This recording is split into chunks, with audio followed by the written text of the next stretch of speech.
이 시간에 오늘 우리에게 주신 하나님의 말씀 함께 나누겠습니다. 오늘 함께 나눌 하나님의 말씀은 요한계시록 13장 1절에서 6절까지의 말씀입니다. 우리 함께 합독하겠습니다. 내가 보니 바다에서 한 짐승이 나오는데 뿔이 열이요 머리가 일곱이라. 그 뿔에는 열 왕관이 있고 그 머리들에는 신성모독하는 이름들이 있더라. 내가 본 짐승은 표범과 비슷하고 그 발은 곰의 발 같고 그 입은 사자의 입 같은데 용이 자기의 능력과 보좌와 큰 권세를 그에게 주었더라.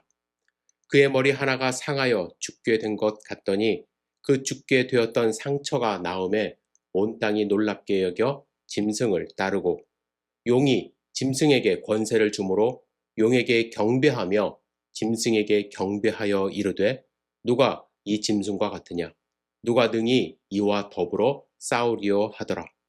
또 짐승이 과장되고 신성모독을 말하는 입을 받고 또 42달 동안 일할 권세를 받으니라. 짐승이 입을 벌려 하나님을 향하여 비방하되 그의 이름과 그의 장막 곧 하늘에 사는 자들을 비방하더라. 아멘. 오늘 우리에게 주실 말씀을 기대하며 잠시 기도드리겠습니다. 전능하신 아버지 하나님, 주님의 말씀을 사모하여 저희들이 주님의 음성에 귀를 기울입니다. 주님의 말씀을 우리 마음 가운데 새길 수 있도록 인도하여 주시옵소서. 성령 하나님, 이 시간을 보호하여 주시고 주님의 말씀이 선포될 수 있도록 인도하여 주시옵소서. 예수님의 이름으로 기도드렸사옵나이다. 아멘. 오늘 우리는 요한계시록 13장의 말씀을 함께 나누려 하는데요. 이 13장의 말씀을 이해하기 위해서는 12장에 등장하는 큰 붉은 용이 무엇을 하려 했는지 먼저 알아야 합니다. 12장에 등장하는 큰 붉은 용은 바로 사탄입니다. 이 사탄은 여자가 낳은 아이를 잡아먹으려 했다고 기록하고 있습니다. 그런데 이 아이는 누구인가? 장차 만국을 철장으로 다스릴 남자라고 소개했습니다. 그래서 여기서 여자는 교회를 상징하고 여자가 낳은 아이는 예수 그리스도를 상징하는데 어린아이 즉 예수 그리스도를 삼키려 했던 용의 계획은 실패로 돌아가게 됩니다. 용은 하늘에서 벌어진 전투에서도 미가엘과 그의 천사들에게 피하는 장면이 묘사되어 있습니다. 결국 하늘에서 쫓겨난 패장병 용은 큰 분을 내며 땅과 바다로 쫓겨나게 됩니다. 하지만 그는 마지막 힘을 다하여 바다와 땅에 남은 자들을 해치려고 준비하는 모습이 12장까지 기록되어 있습니다. 여러분, 사탄은 분명히 패배했습니다. 하지만 그는 포기하지 않았습니다. 그는 이 전쟁을 대신 수행할 대리자들을 일으키는데 이 대리자들이 오늘 우리가 나눌 13장에 등장합니다. 그들이 바로 두 짐승들입니다. 먼저 바다에서 올라온 첫 번째 짐승에 대하여 살펴보겠습니다. 1절을 다시 함께 읽겠습니다. 내가 보니 바다에서 한 짐승이 나오는데 뿔이 열이요 머리가 일곱이라. 그 뿔에는 열 왕관이 있고 그 머리들에는 신성모독하는 이름들이 있더라 말씀합니다. 여기 보면 바다에서 올라온 첫 번째 짐승은 뿔이 열이고 머리가 일곱이고 열 면류관을 가졌다고 말씀합니다. 여러분, 뿔과 면류관은 힘과 권세를 상징합니다. 과거의 학자들은 이 첫 번째 짐승이 과연 누구를 상징하는가에 대하여 관심이 많았습니다. 하지만 저는 이 첫 번째 짐승은 미래에 등장할 어떠한 특정한 인물을 혹은 나라를 상징하지 않는다고 생각합니다. 이는 역사 속에서 지금까지 그리고 앞으로 끊임없이 나타났고 나타날 적 그리스도를 상징한다고 저는 확신합니다. 왜냐하면 이 짐승의 일곱 머리에 신성 모독하는 이름들이 기록되어 있다고 말씀하기 때문이죠. 그들의 머리에는 하나님을 모독하는 이름이 가득한데 즉 이들은 예수 그리스도의 존재와 예수의 사역을 부인하는 자들이라 할 수가 있습니다. 2절에 보시면 이 짐승을 구체적으로 묘사합니다. 2절만 다시 읽겠습니다. 내가 본 짐승은 표범과 비슷하고 그 발은 곰의 발 같고 그 입은 사자의 입 같은데 용이 자기의 능력과 보좌와 큰 권세를 그에게 주었더라 말씀합니다. 표범과 비슷하고 그 발은 곰의 발 같고 그의 입은 사자와 같다고 하셨죠. 이러한 짐승의 모습은 구약의 다니엘서에 기록된 흔적이 나오는데 다니엘서에는요, 그 당시 구약 시절에 유대인들을 괴롭혔던 네 제국의 모습으로 표현되어 있습니다. 이 네 제국의 특징을 이러한 짐승들로 표현했어요. 네 짐승이 어떤 짐승이냐? 사자는 바벨론, 곰은 페르시아, 표범은 그리스, 그리고 열뿔은 로마 제국을 상징하며 다니엘서에 기록되어 있습니다. 그런데 오늘 13장 1절에 열뿔이 있다고 말씀하시고 2절에 표범, 곰, 사자와 같다고 하셨습니다. 따라서 구약성경 다니엘서에 등장한 하나님의 백성을 공격하던 그 제국들이 가진 모든 특징을 하나로 합쳐놓은 것이 바로 이 1절에 나오는 짐승의 모습이라 할 수 있습니다. 요한계시록 13장에 등장하는 첫 번째 짐승은 과거 제국들이 가진 모든 특징을 다 가지고 있다고 우리는 생각해야 해요.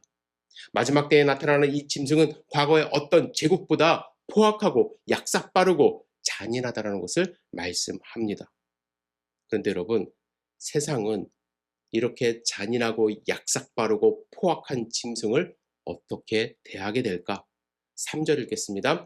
그의 머리 하나가 상하여 죽게 된 것 같더니 그 죽게 되었던 상처가 나음에 온 땅이 놀랍게 여겨 짐승을 따르고 말씀합니다. 자세히 보시면 첫 번째 짐승은 예수님을 따라하는 것을 볼 수가 있어요. 예수님은 어땠습니까? 이 땅에 인간의 몸으로 오셔서 고난을 당하시고 십자가에 죽으시고 부활하신 사건, 그 죽음과 부활이야말로 예수님의 삶의 가장 핵심적인 사건 아닙니까? 첫 번째 짐승이 바로 이 모습을 모방한 거예요.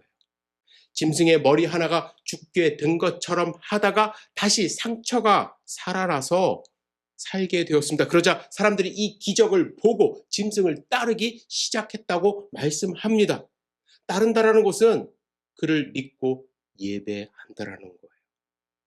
여러분, 영적 전쟁은요, 누구를 섬기고 누구를 경배하는가, 즉 예배에 대한 싸움이라고 할 수가 있습니다.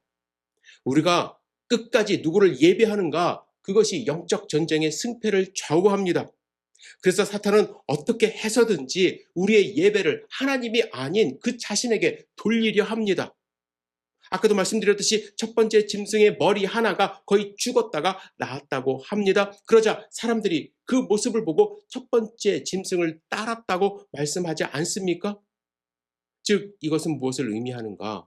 악의 세력도 예수님과 비슷한, 예수님은 죽었다가 다시 살아났지만 죽지는 않았어요. 상처를 입었다가 낫는 그런 기적을, 비슷한 기적을 행하고 있다라는 것입니다. 사탄도 상처를 치유하는 권세와 능력이 있어요. 그런데 사람들은 사탄이 행하는 눈에 보이는 이러한 초자연적인 일들을 보고 마음이 현혹되어 그를 따르기 시작합니다. 여러분, 시대를 지나갈수록 사람들은 눈에 보이는 증거를 요구합니다. 하나님이 정말로 살아계시면 보여줘봐. 하나님께서 살아계신다는 증거를 좀 내 앞에 갖고 와봐. 이렇게 말하는 사람들이 많이 있어요. 그런데 마지막 때에 바다에서부터 나온 이 첫 번째 짐승은 눈에 보이는 기적을 행한다라는 것이죠. 그래서 사람들이 이 짐승을 경배해요. 여러분, 사이비 종교나 이단들을 보세요. 그들도 병 고칠 때가 있어요. 눈에 보이는 기적을 행합니다. 사탄의 힘을 빌려서 이런 일들을 행하는 경우가 많이 있습니다. 신도 영적인 존재이기 때문에 우리가 알지 못하는 힘이 그들을 갖고 있어요. 그러나 그런 눈에 보이는 기적이 전부가 아님을 우리는 알아야 돼요. 사탄은 눈에 보이는 기적으로 우리를 유혹한다라는 것입니다. 그렇다면 이것이 진짜인지 가짜인지, 하나님으로부터 온 능력인가 아니면 사탄이 행하는 능력인가 구별을 할 수 있어야 하는데 5, 6절에 보시면 이런 말씀이 있습니다. 또 짐승이 과장되고 신성보독을 말하는 입을 받고 또 42달 동안 일할 권세를 받으니라. 짐승이 입을 벌려 하나님을 향하여 비방하되 그의 이름과 그의 장막 곧 하늘에 사는 사람들을 비방하더라. 우리는 그들이 행하는 행동을 보면서 그들의 정체를 파악해야 합니다. 그들의 열매를 보고 그들의 본질을 파악해야 돼요.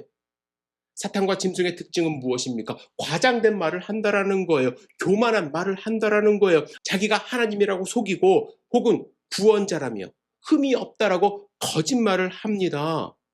그리고 하나님을 비방해요. 왜요? 자기가 신이 되기 위하여. 이러한 것에 현혹되지 말아야 할 것입니다. 자기가 재림주라고 하면서 수많은 사람들을 현혹하는 일들이 끊임없이 나타나고 있습니다. 자기가 하늘의 신이라고 이야기하면서 요즘에 한국에 보시면은 신천지, 재림주라고 이야기하지 않습니까? 뿐만 아니라 통일교, 자기가 어머니라고 이야기를 해요. 과장된 말을 하면서 사람들을 현혹하는 일들이 아직까지도 많이 있다는 것, 우리가 주의해야 할 일입니다. 우리는 하나님과 끊임없이 교제를 하면서 하나님을 예배하는 삶을 살아야 될 줄 믿습니다. 말세가 가까울수록 이 첫 번째 짐승이 기승을 부린다는 것 여러분들 아셔야만 합니다. 이제 우리는 13장에서 두 번째 짐승을 만납니다. 11절과 12절 읽겠습니다. 시작. 내가 봄에 또 다른 짐승이 땅에서 올라오니 어린 양같이 두 뿔이 있고 용처럼 말을 하더라. 그가 먼저 나온 짐승의 모든 권세를 그 앞에서 행하고 땅과 땅에 사는 자들을 처음 짐승에게 경배하게 하니 곧 죽게 되었던 상처가 나은 자니라. 두 번째 짐승의 특징은 어린 양과 같은 외모를 하고 있어요. 하지만 용처럼 말하며 땅에서 올라온 존재입니다. 이 짐승은 첫 번째 짐승의 권세를 행하며 땅과 그 안에 사는 자들에게 첫 번째 짐승에게 경배를 강요하는 역할을 합니다. 조력자라고 할 수가 있죠. 큰 이적을 행해요. 사람들을 속입니다. 그래서 결국에는 첫 번째 짐승을 위해 우상을 만들도록 해요. 14절 읽겠습니다. 짐승 앞에서 받은 바 이적을 행함으로 땅에 거하는 자들을 미혹하며 땅에 거하는 자들에게 이르기를 칼에 상하였다가 살아난 짐승을 위하여 우상을 만들라 하더라. 여기서 미혹한다라는 것은 헬라어로 플라나오라는 단어예요. 이는 사람들을 거짓으로 꿰어 나쁜 길로 인도한다는 뜻을 갖고 있습니다. 나아가 이 짐승은 사람들을 미혹하게 하여 우상을 숭배할 뿐만 아니라 결국에는 우상에게 경배하지 않는 자들을 다 죽인다고 말씀하세요. 그리고 또한 이 짐승은 사람들에게 오른손이나 이마에 표를 받게 하는데 이 표는 그 이름의 수로 666이라고 말씀합니다. 15절부터 18절까지 우리 함께 읽겠습니다. 그가 모든 자 곧 작은 자나 큰 자나 부자나 가난한 자나 자유인이나 종들에게 그 오른손에나 이마에 표를 받게 하고 누구든지 이 표를 가진 자 외에는 매매를 못하게 하니 이 표는 곧 짐승의 이름이나 그 이름의 수라. 지혜가 여기 있으니 총명한 자는 그 짐승의 수를 세어보라. 그것은 사람의 수니 그의 수는 666이니라. 여기에 여러분 666이라는 숫자가 나오지 않습니까? 이 숫자는 역사적으로 많은 해석이 있었습니다. 먼저는 666을 네로 황제로 해석하는 것이 주류를 이루었습니다. 네로 황제를 뜻하는 네론 시저를 아람어로 표기하면 NRWN QSR이 된다고 하는데요. 이를 히브리 문자에 대응하는 숫자로 변환하여 그 합을 구하면 666이 된다고 해요. 이렇게 성경을 해석하는 것을 게마트리아식 해석법이라고 하는데요. 이는 이름철자의 숫자를 하나씩 부여해 해석함으로써 이를 아는 사람들끼리만이 그 의미를 공유할 수 있게 만든 것이라고 합니다. 여러분, 이 해석도 요한계시록을 기록할 당시에는 의미가 있었다고 생각합니다. 왜냐하면 그 당시는요, 공권력에 의하여 특히 황제에 의하여 박해를 받았던 시기입니다. 따라서 이렇게 숫자나 문자의 의미를 포함시켜 말씀을 기록한 것이죠. 하지만 이 말씀은 2000년 전 초대교회 성도들에게 한정된 말씀이 아닙니다. 요한계시록은 미래를 예언한 책이기 때문에 말세에 살고 있는 우리가 직면하고 있는 이 시대에 하나님이 주시는 이 666의 의미를 정확히 알아야 될 필요가 있어요. 그래서 사람들은요, 여러 방향으로 이 666을 해석했습니다. 최근까지 사람들에게 영향을 준 것은 바코드 음모론이에요. 본문에 보시면 매매를 못하게 한다는 기록이 있기 때문에 모든 물건에 바코드를 찍어 매매하는 모습을 보면서 이 음모론이 등장했습니다. 그래서 바코드를 받으면 안 된다. 이것은 사탄의 표시다. 이렇게 주장하는 사람들이 있어요. 그렇죠? 하지만 지금 현재 어떻습니까? 이 바코드는 거의 모든 상품에 사용되고 있지 않습니까? 그래서 바코드 음모론을 믿는 사람이 없게 되자 이제 사람들은요, 몸의 생체 코드를 인식하는 베리코드 음모론을 일으키고 그것이 기승을 부리는 그런 모습이 있어요. 베리코드라는 것을 사람들에게 심어서 관리하는 것이 사탄의 음모로 하여 불안감을 조성하는 사람들이 등장한 것입니다. 저는 이러한 바코드나 베리코드 같은 것은 저는 좀 믿으면 안 된다고 생각해요. 여기에 현혹되지 말아야 합니다. 하지만 저는 분명히 이 숫자가 주는 의미가 있다고 생각을 하는데 6이라는 숫자는 성경에서 인간을 뜻하는 숫자입니다. 18절 하반부에서도 그것은 사람의 수라고 말씀하셨어요. 성경에서 7을 완전수로 말씀합니다. 하나님의 숫자예요. 여기서 하나가 모자란 6은 인간의 숫자입니다. 여러분, 말세에 등장하는 강력한 짐승은요, 우리가 상상하지 못하는 외계에서 오는 괴물이 아니라는 거예요. 과학의 발달로 등장하는 바코드, 베리코드가 아닙니다. 여러분, 예수님의 재림이 가까워 올수록 힘을 발휘하는 것은 무엇이냐면, 사람들이 갖고자 노력하는 것은 무엇이냐면 인간이 중심이 되는 인본주의 사회라는 것입니다. 지금이 말세라고 할 수 있는 중요한 이유 가운데 하나는 뭐냐면 하나님 중심의 신본주의가 무너지고 인간의 본성과 쾌락을 중요시 여기고 인간의 이기적인 모습이 극대화되므로 하나님 없이도 살 수 있다고 착각하게 만드는 인본주의 사회가 되었다라는 것입니다. 인본주의는 인간이 이룬 과학, 철학을 기반으로 하기 때문에 우리가 쉽게 이해하고 받아들일 수 있습니다. 그래서 합리적으로 다가와요. 그렇죠? 뿐만 아니라 인간을 먼저 생각하기 때문에 이기적인 인간의 속성에 너무나도 잘 맞습니다. 따라서 인본주의가 극대화되어 가면 갈수록 미혹하는 짐승을 따라 사람들은 용을 숭배할 거예요. 반면에 짐승의 우상에게 절하지 않는 하나님의 백성들의 삶은 더 그 믿음을 지키기가 어려워질 것입니다. 오늘 우리가 함께 나눈 13장 말씀에서 말씀의 초점이 이 두 짐승은 누구인가, 무엇인가, 666 숫자는 무엇을 뜻하는가, 이것을 정확하게 해석하는 것이 우리의 초점이 되어서는 안 됩니다. 우리가 관심을 가져야 되는 것은 종말에 나타나는 이 두 짐승이 추구하는 믿는 사람들의 삶의 변화는 무엇인가, 그것을 경계하는 것이 우리의 말씀을 읽는 초점이 되어야 할 거예요. 본문에 보시면요, 이 두 짐승이 추구하는 것이 무엇인지 분명히 나타나 있는데 사람으로 하여금 사탄을 경배하게 만드는 거예요.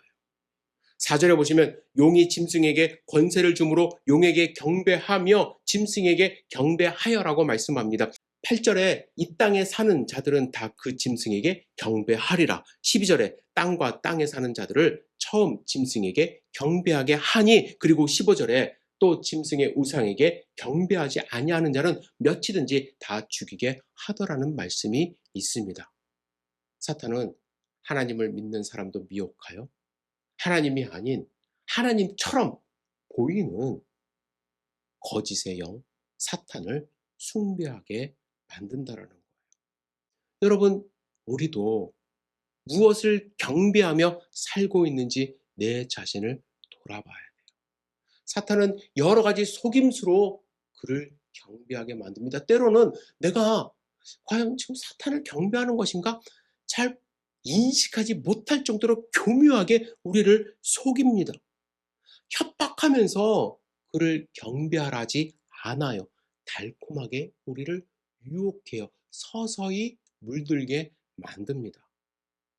제가 남침리의 신학교에서 신학 공부할 때 학생들 사이에서 토론이 벌어진 것이 있는데, 과연 자녀들이 축구팀에 들어가 운동하는 것이 옳은가 하는 것이에요. 왜냐하면 자녀들이 축구팀에 들어가 활동하기 시작하면요. 경기 시즌에는요. 주일 예배를 제대로 드리지 못하기 때문입니다. 토요일에 자녀들이 경기하는 지역으로 이동하고 주일에 경기를 하고 돌아와야 하기 때문에 그죠? 주일 예배를 거룩하게 지키기가 어려워요. 신학생들은 당연히 부정적인 입장을 표현했지만 몇몇 학생들은 자녀들이 좋아하기 때문에 참 쉽지 않다는 그러한 고민을 이야기했습니다. 그리고 신학생이 아닌 학부모들도 이런 일로 교회 안에서 많은 고민이 있다고 말하는 것을 들었습니다. 그런데 여러분, 30년이 지난 지금은 어떨까요? 문제는 뭐냐면 교회에서, 사회에서 이런 고민하는 분들 많지 않습니다. 그때는 고민이라도 했죠? 고민 잘 안 해요. 몇 주 동안 교회에 나오질 않아서 걱정되어 사역자가 전화하면 자랑스럽게 자녀가 속한 학교 축구팀이 승승장구해서 매주일 경기에 참석할 수밖에 없었다고 말하며 하나님께 예배드리지 못한 것에 대한 송구함은 전혀 느낄 수 없이 말하는 분들이 많습니다. 저는 한 가지 예만 말씀드렸는데요. 수많은 목사님들의 고민이 무엇인지 아십니까? 하나님을 예배하는 삶이 삶의 옵션으로 변질되었다라는 거예요. 사람들이 바쁘면 뭐 예배드리지 않을 수도 있지. 이렇게 생각을 요즘에 많이 한다라는 거예요. 세상 사는 일이 더 달콤하죠? 그 일이 더 급해 보이죠? 그래서 하나님 예배하는 일이 귀찮은 일이 되고 이 일이 반복이 되어지면은 결국에는 세상 일이 주가 되고 하나님의 일은 하나님을 경배하는 것은 옵션이 되어져 버립니다. 여러분, 우리는요, 짐승의 표를 피한 하나님의 인치심을 받은 자들입니다. 우리는 우리의 이름이 생명책에 기록된 자들입니다. 결코 이 정체성을 잃어서는 안 됩니다. 한 주석가는 이렇게 경고합니다. 우리는 이미 많은 적그리스도인들이 활동하고 있다는 사실에 대하여 염려해야만 한다. 그들은 이미 정치적, 종교적, 경제적인 억압을 사용하여 우리로 하여금 그리스도께 충성을 하지 못하게 만든다. 요한은 요한 1서에서 이미 이렇게 경고했습니다. 아이들아, 지금은 마지막 때라. 적 그리스도가 오리라는 말을 너희가 들은 것과 같이 지금도 많은 적 그리스도가 일어났으니 그러므로 우리가 마지막 때인 줄 아노라. 2000년 전에도 적 그리스도가 많이 일어났어요. 지금은 더 극심한 때라는 거예요. 여러분, 우리가 어떻게 짐승으로부터 표시를 받는 것을 피할 수 있을까? 그 대답은 의외로 간단합니다. 예수님과 매일 친밀한 관계를 유지하고 하나님만 경배하는 삶을 살아야 할 것입니다. 예수님을 모방하는 자들의 미혹을 받지 않으려면 내가 더 친밀하게 예수님 곁에 있어야 할 것입니다.